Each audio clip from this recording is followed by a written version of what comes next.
Nampak ini yang berlaku masa kita tengah vacuum. Dekat vacuum pump tu nampak kan ada beli macam tu. Okey, ni kita tengah vacuum aircon ni.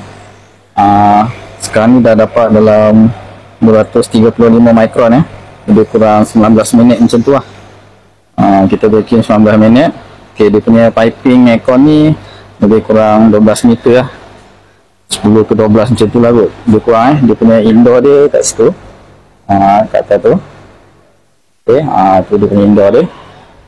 Dan ini setup dia lah, kita direct daripada aircon tu, outdoor dia pergi dekat vacuum pump. Vacuum pump ni kita gunakan vacuum pump double stage ni, double stage 5 cfm.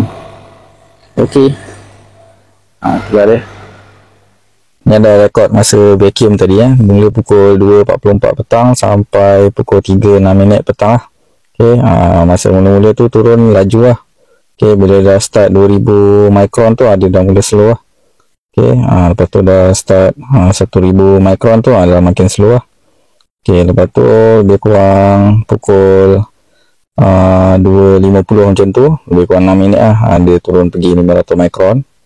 Okey, lepas tu dah pukul 3 pukul 3 apa tadi, 3 lebih kurang 31 minit, dia dah cecah 250 mikron lah. Lepas tu try lagi last sekali sampai 236 mikron lah, lepas tu kita on stop vacuum.